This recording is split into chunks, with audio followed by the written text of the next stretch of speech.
오늘은 이제 북한 평양에서 오신 한지연 씨를 모셨는데요. 나와주셔서 정말 고맙습니다. 안녕하세요. 혹시 간단하게 자기소개만 해줄 수 있을까요? 안녕하세요. 평양에서 태어나서 평양에서 살다가 탈북해 온 남한 생활 4년차 한지연이라고 합니다. 반갑습니다. 네.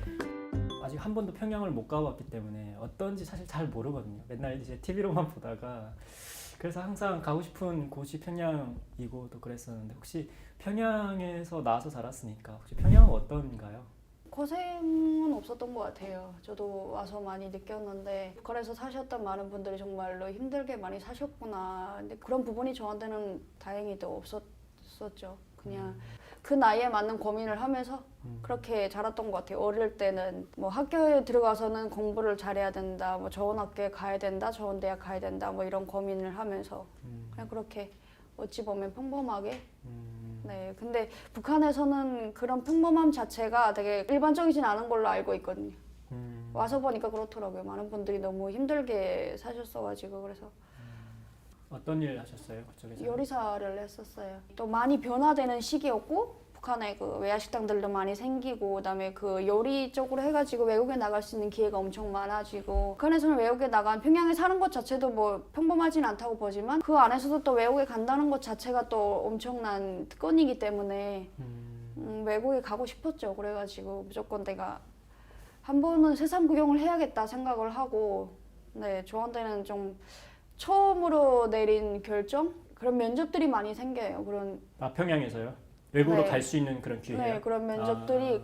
근데 이게 제가 경험하기로는 또 듣기로는 이제 함부로 외국에 나갈 수 없잖아요. 어떤 그 특성상, 국가의 특성상. 그렇죠, 그렇죠. 근데 되게 그런 기회가 또 많다는 게 저는 신기하거든요. 그래서 그게 잘 내보내 주나요? 외국으로? 그게 북한에서는 보면은 엄청난 돈벌이죠, 그게 한마디로. 거의 공식적으로 그 외국 나가는 사람들한테 7대 3이다 이렇게 되어 있어요. 7은 국가가 가져가고 정권이 가져가고 3은 우리가 가진다. 이렇게 노동자가 가져간다 이렇게. 그것만 70%만 가지고 가도 엄청난 돈이거든요, 그게. 사실 그게 그러면 그냥 어느 정도 북한에서는 엘리트에 속하는 사람들에게만 많은 거죠. 그게. 출신 성분이 좋아야 나갈 수 있죠. 출신 성분이. 그렇게 좋아야 나갈 수 있고 뭐 외모도 합격이 돼야 되고 키도 커야 되고 뭐 뇌물이라고 하잖아요. 예를 들면 그런 것도 있어야 되고 네. 가고 싶다고 갈 수 있는 곳이 아닌 것 같아요, 외국은. 그러다가 우연한 기회에 운이 좋았던 것 같아요. 유럽으로 가는 그런 기회가 몇 살 때였죠? 제가 들어와가지고 그때가 23살이었어요. 23살. 23살에 유럽으로 보내준다 해가지고 유럽은 진짜 생소하거든요. 처음에 지배인이 저 내보낸 지배인이 한 달에 500유로를 주겠다고 그랬어요. 일을 하면. 엄청 많은 거네요. 500유로면 진짜 많은 거잖아요. 북한 기준으로 봤을 때는. 그래서 이거 갔다 오면은 적어도 3년이면 500유로 1년이면 6,000유로인데 뭐 6,000유로에서 내가 좀 절약하면은 못해도 내가 3년 안에 10,000유로는 손에 쥘 수 있겠구나. 그러면 나만의 사업을 뭔가 북한에서 할 수 있겠구나. 평양에서. 네, 그런 생각을 했었었죠. 그래가지고 갔다 와야겠다 하고 일단 유럽에 가는 길도 흔치 않거든요, 정말로. 그쵸. 그러니까 무조건 가야겠다 해서 떠나서 근데 뭐 떠나는 그런 과정도 좀 복잡해요. 1년 동안 거의 한 10개월을 제가 기다렸는데 가는 거를. 북한에서는 그 시스템이 그렇게 되어 있어요. 일단 면접 보고 합격하면은 신체 검사를 하고 그다음에 신원조회를 쫙 해요. 출신 성분을 해가지고 출신 성분이 안 좋으면 또 탈락되고 신체 검사에서 외모나 뭐 병이 있으면 또 탈락되고 그다음에 뭐 담화 일종의 그 인터뷰 약간 심층 면접 그런 걸 또 한 3-4번 거쳐가지고 이 사람이 합격이 되면 그 다음에 또 교육을 막 시켜요. 뭐 사상교육이라고 하죠. 뭐 간첩 교육도 시키고 뭐 마약 교육도 시키고 뭐 두루두루 교육을 막 하고 그 다음에 외국에 나갈 수 있는 기회가 차려지는 거거든요. 좀 아무래도 그렇잖아요. 뭐 평양 되게 좋은 곳에 사셨다 해도 사실 유럽이라는 어떤 거대한 좀 도시 국가라고 좀 많이 좀 차이가 났을 것 같은데 혹시 첫 느낌이 어땠나요? 되게 사람들 옷차림 일단 저한테는 제일 먼저 패션이 눈에 띄더라고요. 뭔가 청바지가 다 찢어진 청바지를 입고 가고 요만한 막 백팩 들고 가고 그다음에 다 몽땅이게 이어폰 끼고 뭘 들으면서 가고 핸드폰 보고 막 이런 게 너무 신기하고 뭔가 갑자기 막 무섭다고 봐야 되나? 처음으로 그런 걸 봐가지고 엄청 충격이었던 것 같아요. 잘 걷지를 못하겠더라고요. 뭔가 그때가 혹시 몇 년도였나요? 그때가 2014년도. 14년도. 네. 도착하자마자 버이언이 마중을 나왔더라고요. 유럽에서요? 네, 유럽에 그 항상 북한은 어디에 북한 노동자들이 가서 일을 한다면 버이언이 항상 따라가요. 노동자를 위장을 하고 따라가요, 그 사람은. 여권을 회수했고 일단 그다음에 뭐 여권을 회수해요? 여권을 회수하죠. 여권을 회수하고 그래서 도망갈까봐 그건 회수하는 건가요? 그렇죠. 여권을 제 손에 쥐어본 적이 딱 일주일밖에 안 돼요. 가는 동안.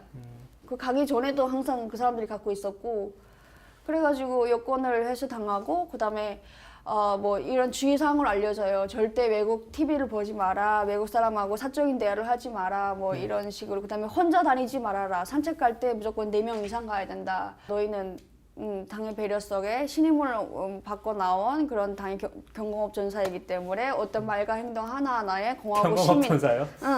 조선민주주의공화국 시민임을 명심하고 그렇게 행동해야 된다. 잘못하면은 북한으로 다시 가는 수가 있다. 이렇게 엄포를 넣더라고요. 그래서 그렇게 해가지고 그다음에 일을 시작했죠. 일을 시작했는데 어떤 일이었어요? 봉제 공장에서 일을 했었어요. 옷 만드는 그런 공장에서. 이게 그때는 뭐 하루에 그러면 그 몇 시간을 일을 하나요? 그러니까 유럽에서도 모든 어떤 유럽 법이 적용되면 한 그러면- 10시간을 했었어요. 10시간. 네. 그게 뭐 법에 어긋나거나 이런 건 그 아니에요? 현지인들은 4시에 퇴근을 하더라고요. 처음에 갔을 때는 9시 반까지 일을 했거든요. 9시 반까지 일을 하고 주말도 없이 그렇게 일을 하고 그만큼 일거리가 많았었어요, 그때는. 그렇게 일을 했는데 뉴스가 뜨면서 이렇게 인권적인 이런 착취를 당하고 북한 있다. 노동자를 너무 착취하고 있다. 북한 노동자뿐 아니라 중국인 노동자도 있고 뭐 베트남 노동자도 있었는데 이 사람들이 이렇게 일을 하고 있다. 그 이슈가 되면서 유럽에서요? 네, 유럽적으로 난리가 났었죠. 어떻게 사람을 그렇게 일을 시키냐 해가지고 막 경찰들이 오고 그래서 6시 반으로 줄어들었어요. 일하는 노동 시간이. 그때는 혹시 뭐 그러면 시급으로 이제 월급을 받으신 건가요? 그거를 몰랐어요. 그거를 시급이라는 거 주고 뭐 이런 걸 모르고 그냥 한 달에 일을 하면은 그러니까 실적으로 저희는 돈을 받는다 그렇게 나왔었거든요. 그러니까 내가 일한 만큼 제가 그때 받았던 월급이 한 130유로 정도? 한 20만 원 좀 넘지 않을까? 그래요? 네, 그 정도. 그러면 유럽에서 한 몇 년을 있었어요? 1년. 1년 네, 있었어요? 1년 만에. 그러니까 그게 5년 비자인데 1년밖에 안 있었던 거네요. 1년 만에 제가 탈북을 한 거죠. 아, 네, 원래 3년을 있어야 되는데 5년을 있다가 와야 되는데 그러니까 처음에는 지배인이 약속을 한 게 500유로였잖아요. 근데 그게 130유로로 된 거잖아요. 그게. 네. 현실적으로 130유로를 가지고 제가 거기 살 수 있는 게 없어요.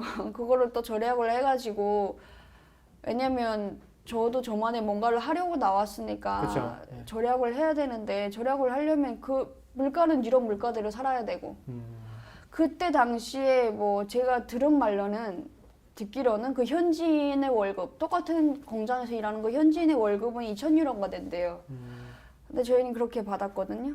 그리고 그것도 한 달에 한 번씩 그렇게 꼭꼭 주는 게 아니라 한 3개월에 한 번씩 밀어가지고 이렇게 모아서 줬어요. 그러니까 3개월에 한 번 받으면 한 500유로 받는 거예요, 제가.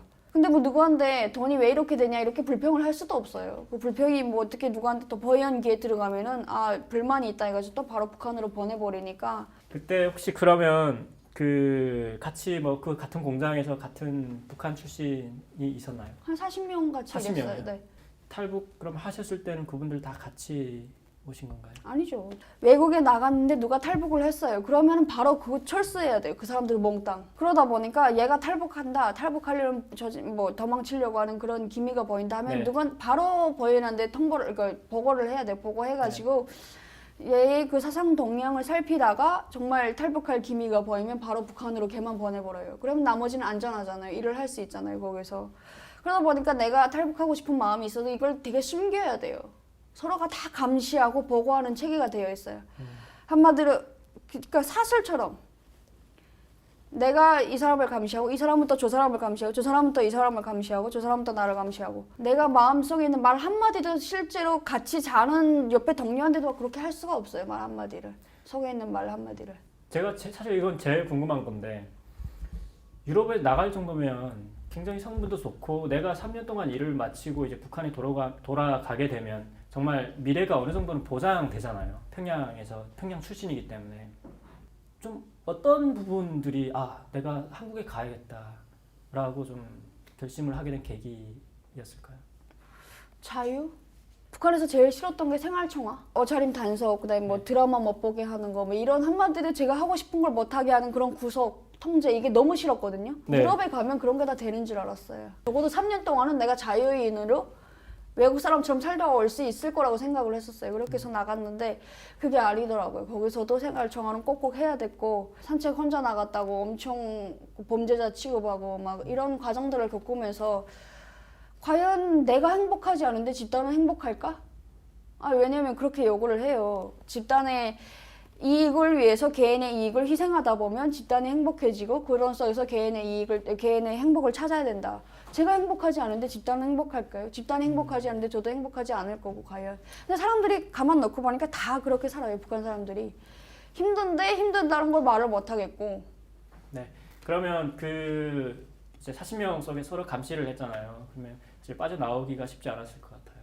그럼 어떻게 혹시 그래서 저는 생일날을 택했어요. 제 탈북 날짜를. 생일날이요? 왜냐면 생일날에는 좀 감시가 덜해지니까 아무래도 좀 더 부드러운 시선으로 바라보니까 예전보다는.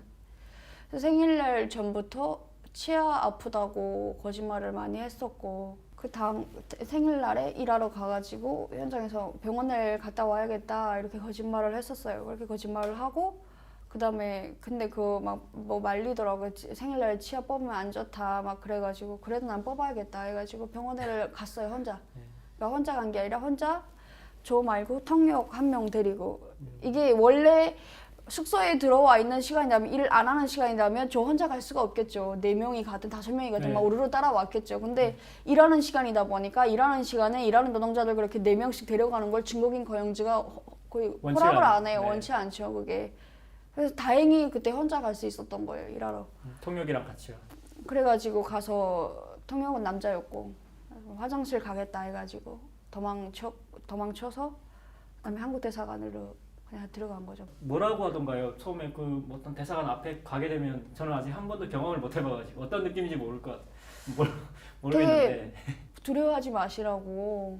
아직 그런 존댓말도 좀 처음 들어봤던 것 같아요. 항상 좀 강압적인 말만 듣다가 되게 뭐지 두려워하지 마시고 그다음에 식사했냐고 이렇게 물어보는데 그 말이 되게 엄청 와닿았던 것 같아요. 이렇게 그냥 평범한 말 한마디가 사람을 이렇게 올릴 수가 있구나. 왜냐면 엄청 두려웠잖아요. 떨리고 이제 내가 진짜 혼자서 살아야 된다. 결정을 내렸지만 결정을 내리면서도 계속 잘한 건가 못한 건가 이런 수많은 그런 갈등을 하는데 밥 먹었냐 그렇게 얘기를 하고 뭐가 먹고 싶냐 그렇게 물어보는데 와 잘 어긴 완 것 같다 이런 생각이 들었던 것 같아요. 그래서 그날 바로 저는 떠났거든요. 거기서 대사관에서.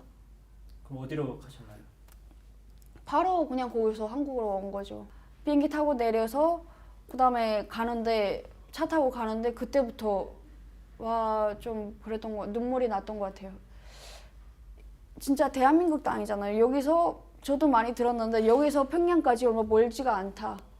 유럽에서 평양 가는 거는 며칠을 걸려서 이렇게 가지만 여기서 한국에서 북한으로 이렇게 가는 거는 차로 몇 시간? 그렇게밖에 안 된다. 저 몇 시간 거리에 엄마가 있거나 근데 나는 어쩌면 저 몇 시간 거리에 있는 부모님을 어쩌면 언제나 볼 수 있을까. 그때부터 엄마 생각이 너무 간절해지고 국정원에 처음에 도착해가지고 그날 밤에 엄청 울고 다음날도 울고 그때부터 엄마 생각이 너무 이제 북한에 계시는 부모님 2분 다 계시고 또 형제도 계시고 혹시 하고 싶은 말이 있을까요? 그냥 많이 미안하고 너무 죄송하고 정말 하나부터 열까지 죄송하다는 생각밖에 안 든 것 같아요. 그렇게 여기에 오니까 내가 이제 좀 효도할 만한 나이가 됐는데 효도를 하려고 보니까 부모님 옆에 안 계시고 부모님 없이도 뭐 그냥 혼자서 잘 살 수 있을 것만 같았는데 그게 그렇지가 않고 정말 한 가지 부탁을 드리고 싶은 거는 어떻게 해서든 꼭 살아계시기를. 살아있으면 언젠가는 만난다고 하잖아요. 그냥 그 바람인 것 같아요. 언젠가는 꼭 만날 수 있게 그때까지. 저희 같이 고향을 떠나온 사람들이 사실 똑같은 마음일 것 같아요. 지연 씨랑 이제 오늘 너무 어려운 이야기들을 좀 침착하게 잘 얘기해 주셔서 너무 고맙고 정말 감사합니다. 감사합니다.